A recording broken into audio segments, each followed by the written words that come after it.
자, 저희 제작진의 실수로 인해서 양지열 변호사가 사실은 그래도 5분 이상 했습니다. 네, 실제로는. 근데 지금 하도 처음부터 나가라고 그래가지고 시간이 더 짧게 느껴지는데 본인이 하고자 했던 핵심은 말하고 가셨고 대신 이분이 그 시간을 차지합니다. 과학 같은 소리 안에 원종우 씨 나오셨습니다. 안녕하십니까? 예, 안녕하세요. 네. 오랜만입니다. 오랜만입니다. 대선은 끝났고 저희가 이제 대선 후보를 선별하는 네. 여러 가지 이제 개인적인 기준들, 그렇죠. 관상이라든가, 예, 비과학적인. 네, 다 짚어봤어요. 대충 맞은 것 같기도 하고요. 우연이겠지만. 그러니까 그때 묘하게 당시 지지율과 유사한 네. 그렇게 연상되는 결과들이 나와서 당황했었어요. 예. 맞으면 안 되는 건데. 예. 맞으면 안 되는 건데. 네. 근데 이제 그렇게 나왔는데 어떻게 해요? 안 불어줄 수도 없고. 그런 거죠, 뭐. 예. 우연인 거죠, 우연. 우연.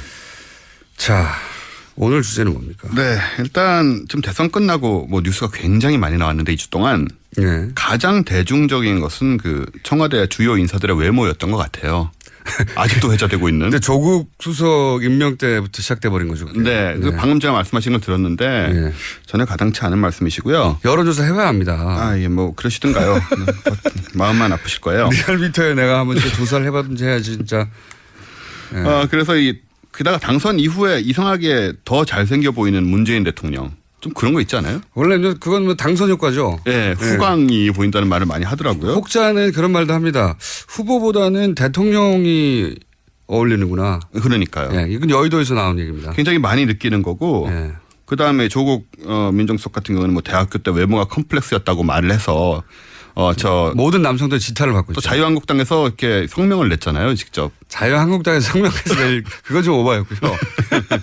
디스하는 모든 남성을 디스하는 그런 망언이었다라고. 그건 그냥 농담으로 할 얘기를 진짜 그러니까요. 정당에서 성명으로 내버리면 어떡하나요?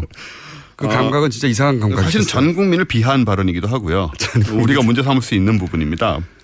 옛날에 제가 몇 년 전에 이 조국 민정수석을 한번 뵀는데 그때 배바지 입고 좀 촌스러웠어요. 좀 그런 얘기를 널리 퍼뜨려 주세요. 네, 지금 많이 나아지신 거고요. 근데 이제 저도 그 얘기를 들었는데 이런 변호도 있습니다. 배바지가 아니라 다리가 긴 것이다. 그 정도 다리를 길어봐라. 네. 그렇게 되는 거다. 라고 많은 여성들이 변호를 해주길래 네, 제가 뭐 참 그렇네요, 기분이. 여하간. 그리고 뭐 임종석 비서실장 경우에는 네. 저희 누나랑 이제 같은 학교에 저희 누나가 한 학번 후배예요. 네. 그때 진짜로 그 여장을 하고 도망 다녔다는 전설이 회자돼서 제가 직접 들었어요, 그 얘기를 그 시절에. 그 시절에 그 이야기 굉장히 유명한 얘기죠. 네네. 꽃미남. 네. 소위. 그때 그래서 정말로 여장을 그랬고. 해도 여장을 하면 당시 경찰이 못 알아보고 네. 그래서 못 잡았다고 하는 얘기가 실제인지 아닌지 모르는 채 언론에 굉장히 많이 회자됐어요. 그 당시에 정말 회자가 됐었습니다. 꽃미남으로 실시간으로. 유명했던. 지금은 아니거든요. 아니죠. 솔직히 말해서. 그거 인정할 수 없거든요. 지금은. 네, 좀 많이 떨어지시고요. 그다음에 이번에 강경화 외교장관 후보자. 이분 포스가. 그분도 역시. 예. 네. 어떻게 이런 분을 여태까지 몰랐나 싶을 정도로. 제가 그런 비유를 했었는데 아웅산 수지 네. 여사의 어떤 결기 같은 거 플러스 악마는 프라다를 입는다의 그 편집장. 네네. 편집장이 보여주는 이제 전문성. 네. 네. 그 캐릭터의 호를 떠나서 그 카리스마가 있잖아요. 그렇죠. 그런 게 이제 중첩돼서 떠오른다. 네. 보자마자 그런 생각을 했었거든요. 전통적인 우리나라 커리어우먼이 성장해서 어떤 자리에 도달했을 때 이제 보여주는 정도의 이미지하고는 전혀 달랐어요. 또 다르죠. 예. 국제적으로 이렇게 놓으신 분은. 무슨 주제인데 이 얘기를 이렇게 가고 있습니까? 네. 그래서 좀 알아보고 싶은 게 뭐냐면요. 네. 그 잘생김의 과학입니다. 잘생김의 과학. 네. 잘생김의 조건은 뭐냐. 과학으로 외모에 대한 기준이 그렇죠. 설명될 수 있느냐. 어느 정도 설명될 수 있습니다. 이것은 전혀 주관적인 것이냐 아니면은 실제로 과학 영역에서 평균해서 네. 뭐 그런 건 얘기입니까? 예, 그렇습니다. 뭐 눈과 눈 사이가 몇 센치면 뭐 어떻게 뭐 되고. 그런 얘기까지는 아니고요. 네. 일단 몇 가지 동의되는 조건이 있어요, 여기에도. 어떤 게 있습니까? 뭐냐 하면 얼굴에 좌우 대칭이 맞아야 됩니다. 얼굴에 좌우대칭이 은근히 안 맞아요. 잘 안 사람들. 맞잖아요. 네, 은근히 안 맞고. 저는 특히 안 맞아요. 한쪽으로 계산 찌그러집니다. 예, 뭐 다들 저도 잘 모르게. 아는 사실이고. 예. 좌우가 완전히 똑같은 사람은 없는데 최대한 대칭이면 좋다는 거고요. 그게 이제 유전자의 관점에서는 굉장히 건강하고 밸런스가 네, 잡혔다는 그렇습니다. 거죠. 예. 근데 공장장님 같이 이제 수염으로 얼굴을 죄다 가리는 경우는 대칭적으로 위장이 됩니다. 근데 사기죠. 예, 이거를 가려도 잘 가려지진 않아요. 예, 한쪽이 찌그러집니다, 저는. 특히 눈을 보시면 한쪽이 찌그러지고 있어, 항상. 지금부터 유별나게 그러고 계시네요. 예. 그런데. 요즘은 남자 외모가 화제니까 남자 관점으로 얘기를 하자면 남자의 잘생김의 포인트는 소위 T존입니다. T존이 어디예요? 이 T존은 이마와 눈썹, 코로 이어지는 이 T 모양의 선이 있죠. T는 이렇게. 팬티만 알고 있는데. 예. 눈썹과 콧대로 이어지는 이게 영어로 T자가 되잖아요. 이렇게. 그게 어떻게 돼야 돼요? 이게 T존 부분이 선과 각이 명확하면 직각을 이루면? 예, 선과 각이 명확하면 이게 남성 호르몬인 테스토스테론의 영향이 크다는 뜻입니다. 그래서 남성미가 살아나요. 아, 그러고 보니 네안데르탈인 같은 경우에 예. 완전 직각 아닙니까? 물론 예. 뭐 가상의 이제 뭡니까? 인형이지만 그분들 눈썹 찢고 직선이고 강하잖아요. 그렇죠. 근데 섹시해 보이지는 않는 게 문제인데. 그건 우리 관점에서는 그렇죠. 네, 근데 그분들 사이에서는 뭐 그랬을 수 있겠죠. 네. 근데 지금 보시면 우리가 지금 얘기하고 있는 뭐 조국 수석이나 문재인 대통령이나 다 이 T존 부분이 굉장히 강조돼 있는 얼굴입니다. 그러니까요. 그렇게 네. 보니까 원종우 씨는 원형이네요. 아닙니다. 제 콧대를 참고해 주셨으면 좋겠어요. 제 살이 쪄서 그렇지 제 콧대야말로 이 바로 테스토스테론의 상징적인 그런 콧대죠. 네. 반면에 동남자님은 콧대가 참 많이 죽으시고 해서 이런 부분이 좀 부족함이 느껴지고요.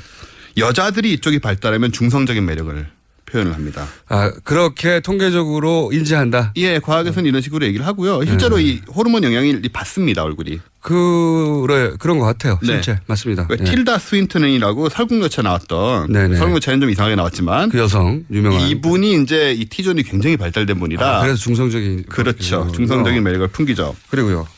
그다음에 여성의 경우에는 U존이라고 하는데 예. 눈 바깥부터 턱선까지가 관건입니다.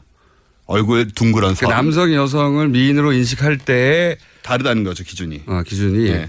왜냐하면 눈 바깥에서 턱선이요? 네네. 눈 달걀형 바깥에서 소위 말하는 달걀형 V자형 어쨌든 이 선이 부드러워야 돼요. 부드러워야 된다. 여성 호르몬 에스트로겐이 많으면 이게 가늘어지고 부드러워지거든요. 그러니까 이 얼굴을 봄으로써 그런 얼굴을 봄으로써 저 여자는 여성 호르몬이 많기 때문에 우리가 생식이 그러니까 진화 심리학적으로 보자면 생식을 하기 좋은 물론 상대다. 그걸 검사해서는 아니지만 본능적으로 그렇게 본능적으로 느끼는 거죠. 본능적으로 유전자 관점에서 그렇게 느끼고 끌리게 네. 된다. 그래서 여성이 V라인을 그렇게 찾는 것 같고요. 그게 과학적으로 근거 있는 이야기다. 나름 근거가 있습니다. 좀 과하긴 하지만 요즘은. 그렇군요. 그리고 여성 호르몬 영향으로 그 입술도 도톰해진다고 하는데 공장장님이 입술이 참 도톰하세요.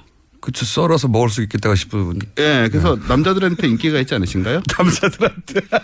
예, 뭐 저희 사생활에 제가 관여할 바는 아닙니다. 아니 그러니까 저한테 와서 사진 찍자. 네. 그리고 막 술 한잔 하자. 네. 맥주 한잔 합시다. 막걸리 좋잖아요. 이런 남자분들이 유독 많아요. 중년 남성들이. 중년 남성들이 예. 본인도 모르게 끌리는 겁니다. 그게. 자기는 어떤 팬이라고 생각하겠지만 성적으로 끌리고 있는 거죠. 여하간 그런 분들 다가오지 말아주세요. 아니 그렇게 유독 남성분들이 이렇게 다가와가지고 사진 찍자고 네. 술 한잔 하자고. 네. 그러면 제가 꼭 얘기합니다. 왜 제가 당신과 술을 먹어야 하나요? 그게 이제 설명이 되는 거죠. 그걸로 설명은 안 되겠지만 어쨌든 이렇게 외모를 가지고 과학적 통계를 내봤더니 그렇게 느끼고 유전자도 영향을 미치는 거다. 그렇습니다. 그런데 이게 호르몬적인 이야기이기 때문에 뭐 주관적인 게 또 개입이 돼서 정답은 아니고요. 그럼 이제 못생김의 과학에 대해서 우리가 좀 알아봐야 될 것 같아요. 알고 싶지 않은데요. 예. 알아봐야 됩니다. 우리에게 관련된 부분이기 때문에 일상생활과 상관 있는 부분이죠. 네. 사실 못생김의 과학이란 분야는 당연히 없습니다. 네. 네. 하지만 우리가 왜 잘생긴 사람과 비교해서 주로 스스로를 비하해서 오징어라는 표현을 저는 쓰잖아요. 그런 비하의 표현을 쓰지 않고요. 오징어 얼마나 맛있는 건데. 네. 오징어하고는 사실 분위기가 맞지 않으시죠. 좀 문어면 모르지만 어쨌든 그 유래를 좀 알아보려고요. 네. 혹시 유래를 알고 계신가요? 오징어 왜 나왔나? 꼬불꼬불해서 그런 거 아니에요? 이게 구체적인 일화가 있습니다.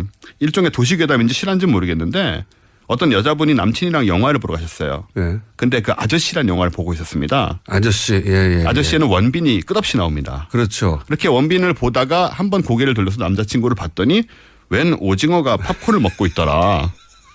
빙교가 된 거죠 순식간에. 아 그런 어떤 댓글이 있었는데 네네네. 그것이 모든 여성들의 공감을 얻으며 남성들의 공감도 얻었습니다. 남성들의 공감을 맞아. 내가 원빈하고 비교하면 그럴 수밖에 없다라는 이제 그 아픈 공감력이 생긴 아니 거죠. 원빈 씨가 그렇게까지 잘생겼죠. 예, 잘생겼죠. 특히 이렇게 비교를 바로 하게 되면 큰 차이가 하지만 납니다. 원빈 씨를 보고 동시에 내가 거울을 보면 아, 나는 오징어야. 저는 그런 생각을 해본 적이 없거든요. 어떤 잘생긴 사람도. 예, 그거는 저 공장장님이 자신감이 지나친 거죠. 그렇죠. 근거 없는. 나는 내가 좋아.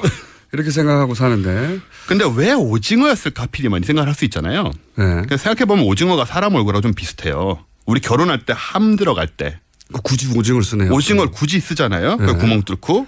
그러니까 사람이 가면으로 사용할 수 있는 형태입니다. 눈구멍만 뚫으면. 네. 그게 과학하고 무슨 상관이죠? 근데? 뭐 갖다 붙이는 거죠. 그리고 이제 아래 10개 다리가 이렇게 있잖아요. 네. 그거는 공장장님처럼 수염. 사람의 수염. 수염. 예, 수염을 상징할 수도 있고요. 그래서 다른 동물에 비해서는 뭔가 그 몸 전체가 얼굴하고 연관되는 면이 있다. 못생김의 과학은 과학이 아니고요. 과학이 아닙니다. 네, 농담입니다. 시간이 다 됐어요 벌써. 네. 아깝네요. 이거 재밌는데. 다음 주에 네. 이 외모를 과학으로 접근하는 거 우리가 여기서 어떤 임팩트를 얻는가 한번 다 해보죠. 알겠습니다. 네. 원정호 씨였습니다. 저는 김어준이었고요.